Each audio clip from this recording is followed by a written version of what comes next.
DMTV Info, votre chaîne d'information en temps réel. La politique, la santé, le sport, les faits de société, la musique, les rumeurs et bien plus encore. Vous découvrirez cela dans notre chaîne DMTV Info.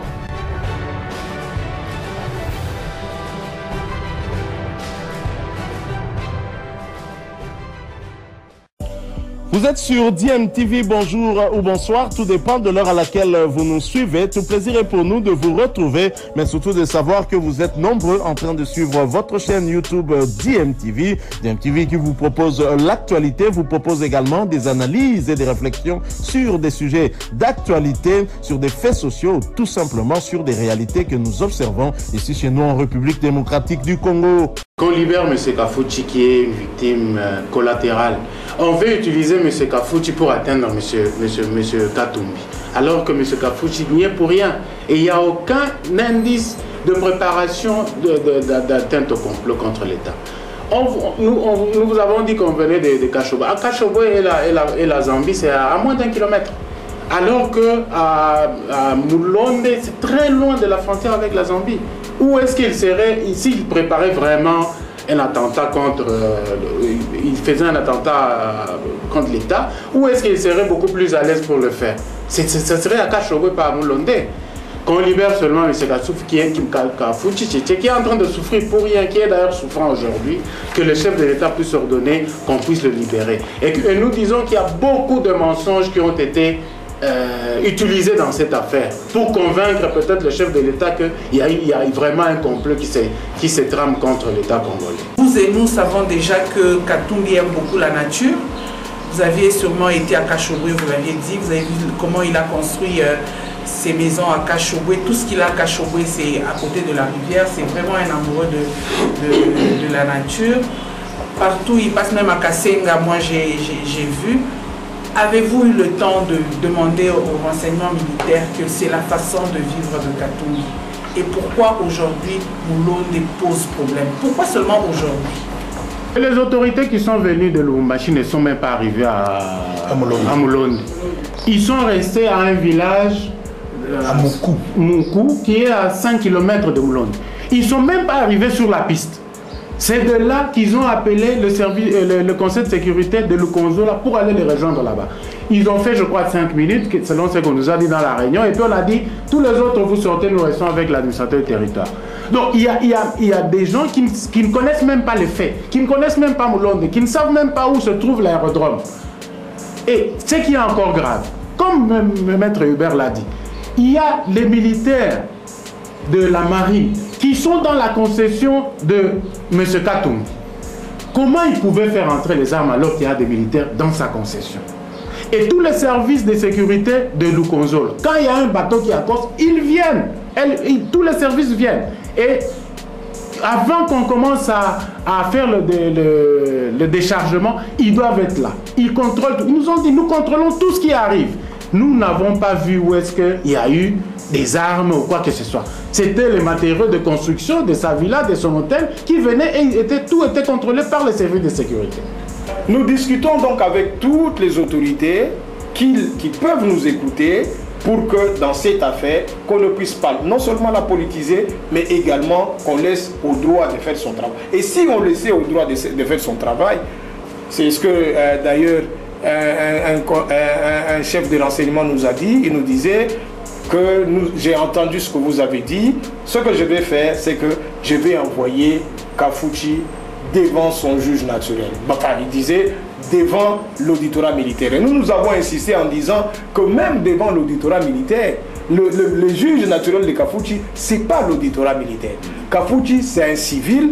Et vous n'avez pas trouvé sur lui une arme ou des munitions ou des insignes militaires. Vous n'avez pas trouvé sur lui un complot. Vous n'avez pas trouvé sur lui tous les éléments qui entrent dans la définition de l'infraction d'atteinte à la sûreté de l'État. Pour nous, si vous voulez envoyer Kafouchi devant son juge naturel, c'est devant les parquets civils. Donc, nous continuons à faire notre travail. Nous pensons que les autorités sont les autorités de nous tous, donc, et de ceux qui les aiment et de ceux qui ne les aiment pas, et de ceux qui sont dans l'opposition et de ceux qui sont au pouvoir. Du moment que nous nous appelons Congolais, nous pensons que nous sommes protégés par les mêmes droits, par les mêmes lois et par les mêmes autorités. Et donc, nous croyons que si les autorités de Lubumbashi ne nous écoutent pas, peut-être les autorités de Kinshasa nous écouteront. Maître, vous avez fait le terrain, ça c'est quelque chose que nous saluons, cette méthodologie que vous avez adoptée pour aller sur le terrain. Maintenant, la question que je me pose, est-ce que vous craignez que Moïse Katumbi puisse être considéré, d'après en tout cas ce qu'on vous a dit au niveau de l'armée, puisse être considéré comme quelqu'un qui préparerait une action ou bien une insurrection en RDC et les contraindre d'aller en exil comme ça s'est dit déjà en coulisses? En fait, quand nous sommes allés rencontrer certaines personnalités ou certaines autorités qui sont en train d'instruire les dossiers, que ce soit à Lubumbashi, comme à Mulonde et à Lukonzolwa, nous avons entendu des gens nous dire deux choses. La première, c'est que quelqu'un nous a dit, comment voulez-vous que nous puissions, nous étant au pouvoir, laisser à quelqu'un qui est dans l'opposition autant de privilèges, construire une résidence ou une villa qui donne directement sur les lacs alors que cette personne est dans l'opposition. Ça, c'est quelqu'un qui est sur le dossier, quelqu'un qui est en train d'instruire et qui vous dit que c'est ça le nœud du problème. L'autre phrase que j'ai retenue, c'est quelqu'un qui dit si M. Katumbi rejoint l'union sacrée, automatiquement l'affaire est close. L'affaire est finie. C'est que ça m'a poussé, ça me pousse à croire que à travers un tout petit dossier, un tout petit fait d'ailleurs, on voudrait extrapoler sur autre chose. Ça signifie qu'on exploite ces dossiers plutôt pour des fins politiques. On sait que c'est un acteur politique qui est dans l'opposition, c'est un acteur politique majeur, mais la façon de tenir cet acteur politique, ou la façon de le garder plus ou moins, comment on dit, plus ou moins en silence si on veut, ou la façon de le garder de le surveiller, c'est notamment d'insister ou de travailler sur un dossier purement civil qui n'a rien d'atteinte à la sûreté de l'État. Maître Hubert l'a bien expliqué.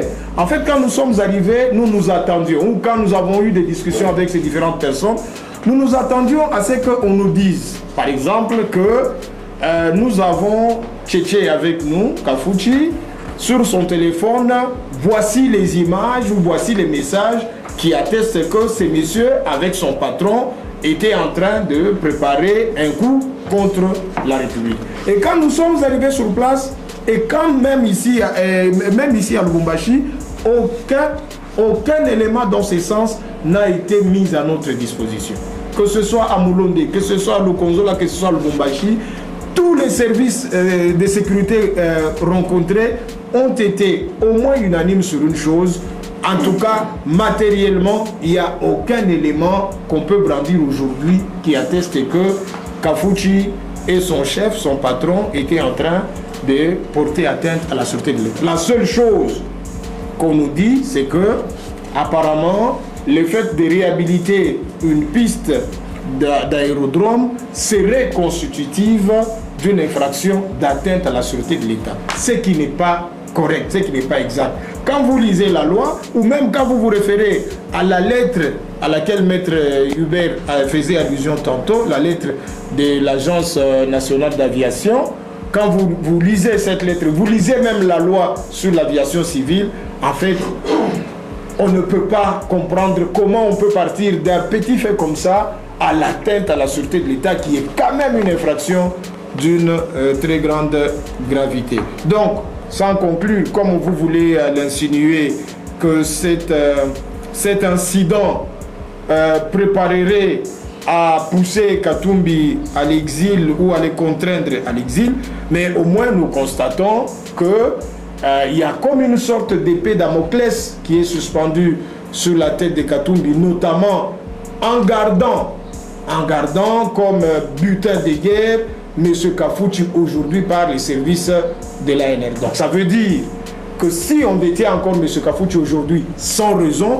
en détention secrète, c'est qu'on voudrait que Katumbi montre sa tête et que c'est apparemment lui qui est recherché. Mais en tout cas, de notre point de vue et à travers les rapports d'ailleurs, nous constatons qu'il n'y a rien et absolument rien qui justifierait à ce que Kafouchi continue à être détenu, mais qui justifierait également tout ce bruit qu'on est en train de faire autour de ces dossiers qui n'en est vraiment rien. J'ai appris qu'il y a des autorités des partis politiques qui se prononcent sur la question et donc ceci, c'est une preuve à suffisance qui démontre qu'on est en train de politiser pour rien un dossier qui ne devrait pas l'être. Habituellement, ça ne pose aucun problème qu'il réhabilite une ancienne piste qui se trouve dans sa concession. C'est comme ça qu'il nous a cité, il nous a aussi cité le cas de Kachobwe et le cas de... Il a cité trois autres...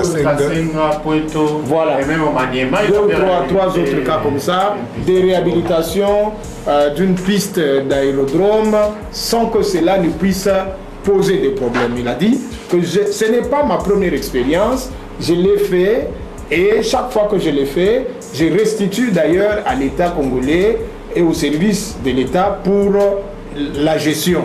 Donc, je pense que ça, c'est ce qu'il nous a dit. Je voudrais ajouter un élément que nous avons constaté sur le terrain, c'est que de toute la résidence, la concession de Katumbi, il n'y a que la piste qui est gardée.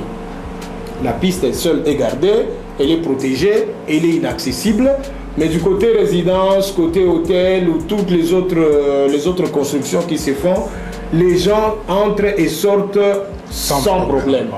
Les travailleurs sont là, certains passent nuit là-bas. Nous leur avons posé la question de savoir s'ils sont inquiétés. Ils nous ont dit qu'ils ne sont vraiment pas inquiétés. Ceci, pour moi, est très significatif. Ça signifie que si vraiment il y avait un complot contre l'État ou une sorte d'atteinte à la sûreté de l'État, on ne voit pas pourquoi est-ce que on laisserait les travailleurs accéder au site très calmement. Je ne sais pas comment et pourquoi on n'inquiéterait pas les autres travailleurs qui seraient supposés être au courant du complot en gestation. Maître Hubert l'a dit et c'est également très important qu'on le souligne. Dans la concession où nous sommes allés, nous avons trouvé des agents de la force navale. La force navale. Et nous avons échangé avec... Ils sont là depuis 2015. Ils sont là depuis 2015, voilà. Et là, nous sommes en 2024. Nous avons échangé avec eux. Ils nous ont dit qu'ils assistent, comme Maître Fegui l'a également dit, à tout mouvement qui se passe et ils font rapport à la hiérarchie. Les autorités de Lukonzola nous ont dit la même chose. Donc ça signifie en réalité que si Katumbi était en train de préparer un complot contre la nation, Tchétché serait arrêté, l'administrateur du territoire de Lukonzola, c'est ça, hein? L'AT de Lukonzola. Les représentants, oui, le représentant de l'AT. Les représentants de l'AT, l'administrateur du territoire de Puerto, ainsi que les chefs de poste de l'ANR, de la police, des GEM. Toutes ces personnalités devraient en principe être arrêtées parce qu'elles sont supposées avoir été au courant de la préparation d'un complot contre l'État et n'ont pas prévenu les différentes autorités. Or, de toutes ces autorités, aucune, et j'insiste, pas une seule personne n'a été inquiétée. Ce qui veut dire que l'histoire des préparations d'un complot contre la République, d'atteinte à la sûreté de l'État, me semble être un coup que les gens sont en train de monter de toutes pièces. Peut-être que le chef de l'État n'est pas au courant, il est en train de faire confiance à ses services de sécurité qui sont venus par presque centaines, excusez-moi si je me trompais le nombre, de Kinshasa à Lubumbashi avec des frais d'émission faramineux pour rien. Vraiment pour rien. J'aurais bien voulu que ce soit un travail qui est fait par, je ne sais pas, l'ANR Lubumbashi ou même l'ANR Puerto, ainsi de suite, ça se comprendrait. Mais que des chefs de renseignement militaire viennent de Kinshasa à Lubumbashi et de Lubumbashi à Moulonde, si vous voulez, pour un dossier qui n'en est rien, ils ont essayé de monter selon les informations que les villageois nous ont données. Ils ont essayé, on a essayé de creuser des, comment on appelle, des galeries par-ci, galeries par-là, pour y enfouir. Bon, eux, ils disaient que c'était dans le but d'y enfouir du matériel militaire, mais en tout cas, nous n'avons pas vu cela, nous n'avons pas vu. Donc, ceci voudrait simplement dire en conclusion que la théorie d'un complot contre l'État ou d'atteinte à la sûreté de l'État ne tient pas debout. Qu'on cherche ailleurs, pas dans Molonde. Dans Molonde, il n'y a rien.